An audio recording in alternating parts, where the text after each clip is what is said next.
요한복음 6장 35절의 말씀입니다. 예수께서 이르시되 나는 생명의 떡이니 내게 오는 자는 결코 줄이지 아니할 터이요 나를 믿는 자는 영원히 목마르지 아니하리라.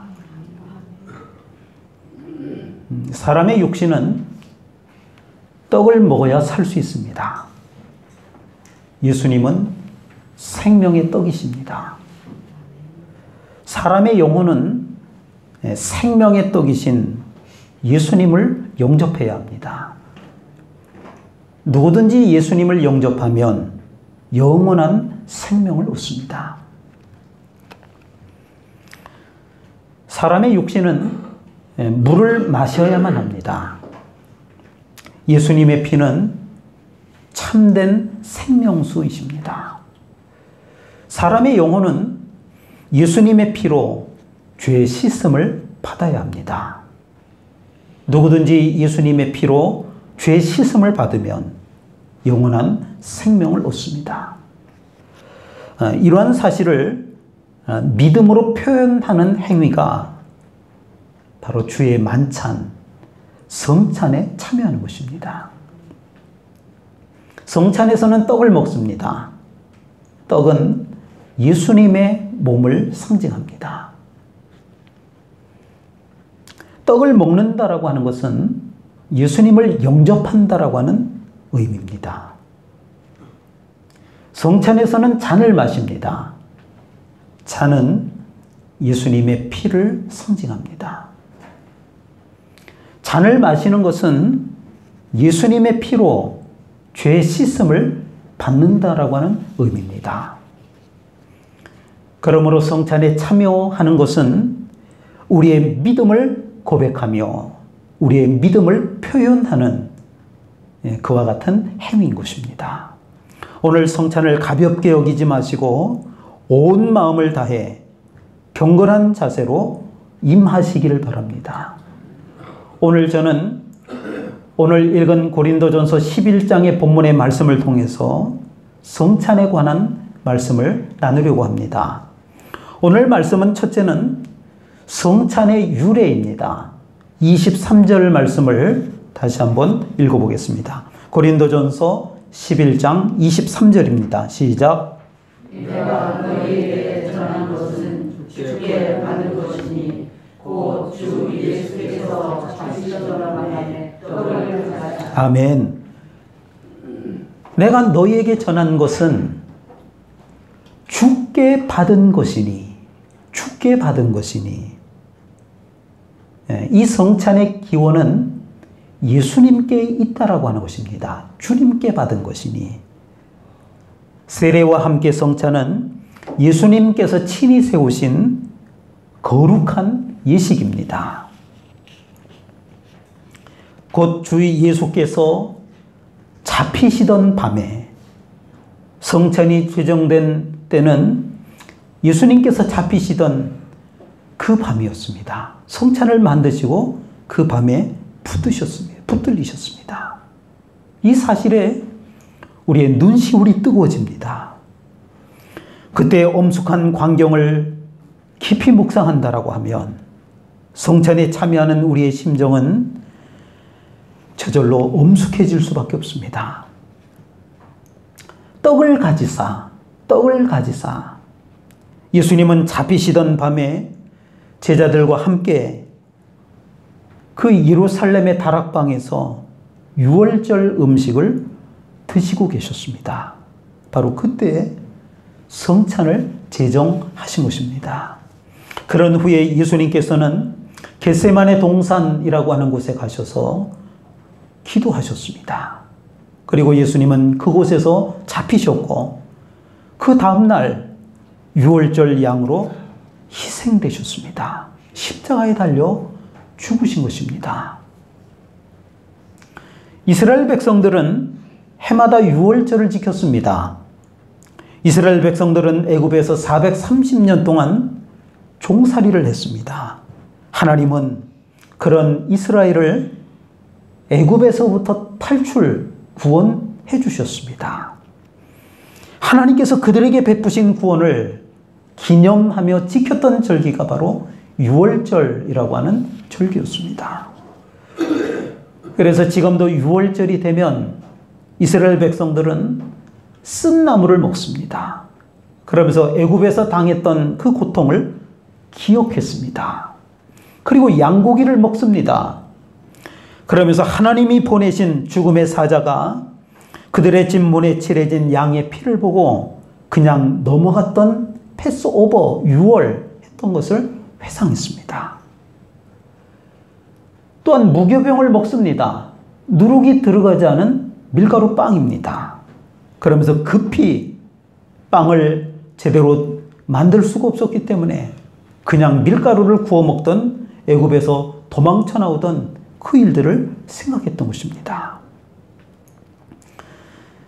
그러나 이제 더 이상 우리 그리스도인들은 유월절을 지키지 않습니다.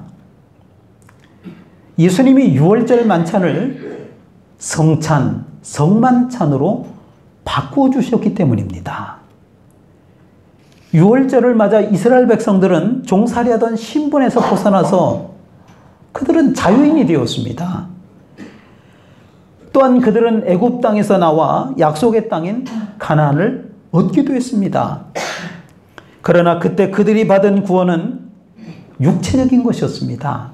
일시적인 것이었습니다. 그것은 구원의 그림자에 불과했습니다. 이와는 달리 우리 그리스도인들이 받는 구원은 영적이면서도 영원한 것인 줄로 믿습니다. 구원의 실체입니다. 그리스도인들은 죄에서 자유를 받아 영원한 천국을 소유하기 때문인 줄로 믿습니다. 그러므로 그리스도인들은 성찬을 행하며 예수님의 십자가를 깊이 우리가 묵상해야 하는 것입니다. 하나님이 베푸신 구원의 은혜를 깊이 묵상하면서 우리 모두 경건한 마음으로 오늘에 있을 성찬에 집중할 수 있기를 바랍니다. 오늘 말씀은 둘째는 성찬의 이유입니다. 24절 말씀을 읽어보겠습니다. 고린도전서 11장 24절 읽겠습니다. 시작. 축사하시고 떼어 이것은 너희를 위하여 내 몸이니 이것을 행하여 나를 기념하라 하시고. 아멘. 축사하시고 떼어 이르시되, 예수님께서는 축사하신 후에 떡을 떼셨습니다. 떡을 나누었다라고 하는 것입니다. 그리고 그 나눈 떡을, 뗀 떡을 제자들에게 나누어 주었습니다. 그들은 모두 하나의 떡에 참여하게 되었다라고 하는 것입니다. 성찬에 참여하는 자들은 예수님 안에서 하나라고 하는 뜻입니다. 그러므로 서로서로 화목해야 합니다. 성찬의 의미는 우리가 한 몸이 되고 화목한다라고 하는 뜻이 있는 것입니다. 이것은 너희를 위하는 내 몸이니. 예수님은 떼신 떡을 가리켜서 내 몸이니, 예수님의 몸이라고 그렇게 말씀하셨습니다. 6월절에 먹는 떡은 출애굽을 상징했습니다. 그러나 이제 성찬에서 먹는 떡은 출애굽이 아닙니다. 예수님의 몸을 상징하는 것입니다. 이때 예수님은 성경에서 가장 아름답고 은혜로운 단어를 사용하고 계십니다. 그 단어가 뭐냐? 너희를 위하는, 너희를 위하는. 얼마 전에 저희 큰딸이 SNS상에 글을 써놓았더라고요. 요즘 젊은 사람들은 그 SNS 글을 쓰거든요. 뭐라고 써놨냐면, 우리 엄마는 아직도 나를 키우고 있다. 두 딸을 낳은 큰딸이 하는 이야기가, 아직도 우리 엄마는 나를 키우고 있다. 나도 두 딸을 죽을 때까지 키우겠지. 이렇게 써놓았습니다. 참 울림 있는 표현이 아닐까 싶습니다. 부모는 자식을 위해서 살도록 되어 있습니다. 딸이 성인이 되고 또 자식을 낳았어도 또 내 몸이 다 무너져 가서 더 이상 내가 도움을 줄 수 없을 때에도 부모는 자식을 위하여 살도록 되어 있습니다. 예수님께서 육신을 입으시고 이 땅에 오신 이유는 다른 것이 아닙니다. 오로지 너희를 위하여, 우리를 위하여 주님께서 이 땅에 오셨습니다. 아무 죄도 없으신 분이 많은 고난을 받으시며 십자가에서 죽으신 이유는 오로지 저와 여러분들을 위하여. 성찬에서 먹는 떡은 오로지 나를 위하는, 오로지 우리를 위하는 예수님의 몸인 것입니다. 곧이어서 이것을 행하여 나를 기념하라. 이것을 행하여, 성찬을 행하여 나를 기념하라. 성찬을 하는 이유는 예수님을 기념하기 위해서 하는 것입니다. 그저 형식적으로 성찬에 참여하면서 예수님을 가볍게 생각하라 이렇게 말하는 것이 아닙니다. 우리의 몸은 성찬에 참여하더라도 우리의 마음이 예수님께로부터 멀어지게 되면 아무런 소용이 없게 된다라고 하는 겁니다. 그 사람은 예수님을 기념하고 있지 않다라고 하는 것입니다. 우리 마음 안에 예수님으로 가득해야 합니다. 우리 마음에 예수님이 살아 역사하셔야 합니다. 그러면 그 사람은 예수님을 기념하고 있는 것입니다. 성찬의 깊은 뜻을 마음에 새기면서 우리 모두 예수님의 무한한 사랑에 깊이 젖어들 수 있기를 바랍니다. 25절 말씀도 읽어보겠습니다. 고린도전서 11장 25절입니다. 시작. 주의 또한 그와 같이 자녀를 가지시고 이르시되 이 자는 내 피로 세운 새 언약이니 이것을 행하여 마실 때마다 나를 기념하라 하셨으니. 아멘. 예수님께서는 먼저 떡을 가지사 축사하셨고 이제 25절 말씀에 보니까 잔을 가지시고 축사하셨다라고 했습니다. 이 잔은 내 피로 세운 새 언약이니, 성찬에서 마시는 잔은 예수님의 피를 의미합니다. 예수님께서는 자신의 피로 새 언약을 세우셨다라고 말씀하셨습니다. 새 언약, 반대말은 옛 언약입니다. 구약시대입니다. 구약시대 때는 언약을 맺을 때 짐승의 피를 뿌렸습니다. 오늘날로 이야기하면 계약서에 도장을 찍는 행위와 같습니다. 이스라엘 백성들이 애굽에서 나올 때였습니다. 하나님께서 이스라엘 백성들을 애굽에서 구원해 주시기로 약속하셨습니다. 이를 위해서 흠없는 어린 양을 잡아서 그 피를 집의 좌우 문설주와 임방에 바르라, 그렇게 명령을 하셨습니다. 죽음의 그림자가 애굽 땅에 처음 난 것을 모두 치셨습니다. 그러나 하나님께서는 이스라엘 백성들의 진문에 칠해져 있는 그 어린 양의 피를 보시고 그들의 집은 그냥 넘어갔다라고 했습니다. 패스오버, 죽음이 그냥 넘어갔다, 유월했다, 이렇게 말씀하셨습니다. 그런 후에 하나님께서는 약속하신 대로 그들을 애굽에서 구원하셨습니다. 이와 같이 옛 언약을 세울 때는 반드시 짐승의 피가 필요했습니다. 옛 언약을 세울 때는 그때마다 매번 짐승의 피라고 하는 것이 필요했습니다. 그러나 새 언약, 신약시대의 그리스도인들은 짐승을 잡아서 언약을 세울 필요가 없어졌습니다. 왜냐하면 예수님께서 자신의 피로 새 언약을 세우셨기 때문입니다. 그리스도인은 단번에 예수님의 피로 모든 죄를 영원히 사함 받은 줄로 믿습니다. 성도 여러분, 예수님은 우리를 위하여 자신의 몸을 주셨습니다. 또한 예수님은 우리를 위하여 자신의 피로 새 언약을 세우셨습니다. 그러면서 예수님이 우리에게 요청하십니다. 성찬을 행하여 예수님을 기념하라는 것입니다. 나를 기억해달라고 하는 것입니다. 오늘 우리는 이 요청에 순종해서 성찬식이라고 하는 것을 행하는 것입니다. 우리를 위하여 자신의 몸을 주신 예수님, 우리를 위하여 자신의 피로 새 언약을 세우신 예수님, 그 예수님을 기념하는 것이 바로 성찬식입니다. 성찬에서 먹는 떡은 예수님의 몸이요 예수님의 살입니다. 성찬에서 마시는 잔은 예수님의 피요 예수님의 보혈입니다.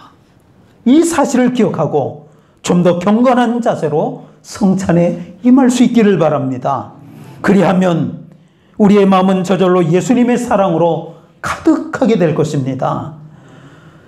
예수 그리스도 안에서 서로 하나가 되어질 줄로 믿습니다. 오늘 말씀은 마지막 세 번째로 성찬의 목적입니다. 26절의 말씀입니다. 고린도전서 11장 26절 말씀 같이 읽겠습니다. 시작. 너희가 이 떡을 먹으며 이 잔을 마실 때마다 주의 죽으심을 그가 오실 때까지 전하는 것이니라. 아멘. 바로 여기에 성찬의 목적이 담겨져 있습니다. 성찬에 참여하는 사람이 자신을 위하여가 아니라 타인을 위해서 해야 될 사명이 있다라고 하는 것입니다. 그게 뭐냐? 복음을 전하기 위하여, 복음을 전하기 위하여 우리가 성찬에 임하게 되는 줄로 믿습니다. 성도 여러분, 성찬은 예수님께서 친히 세우신 예식입니다. 성찬을 행하여 예수님을 기념하라 명령하셨습니다. 성찬을 행할 때마다 예수님의 죽으심을 그가 오실 때까지 전해야 한다라고 하는 것입니다. 오늘 성찬에서 우리가 먹는 떡은 예수님의 몸입니다. 우리가 마시는 잔은 예수님의 피로 세우신 새 언약입니다. 경건한 마음, 진지한 자세로 성찬에 임하시기를 바랍니다. 그리하여 오늘의 성찬을 통하여 더 깊은 은혜의 자리에 이르게 되시기를 주님의 이름으로 축원을 드립니다. 오늘은 세계 성찬주일입니다. 세계 성찬주일을 특별히 지키는 의미는 이 세상의 모든 교회는 하나라고 하는 뜻입니다. 예수님의 떡을 우리가 함께 나누어서 하나가 되듯이 이 세상의 모든 교회가 성찬을 통해서 하나가 되어야 한다라고 하는 것입니다. 그리스도인이란 예수 그리스도를 구주로 영접한 사람들을 말하는 것인데, 이 사람들이 함께 모여 있는 곳을 우리가 교회라고 이야기를 합니다.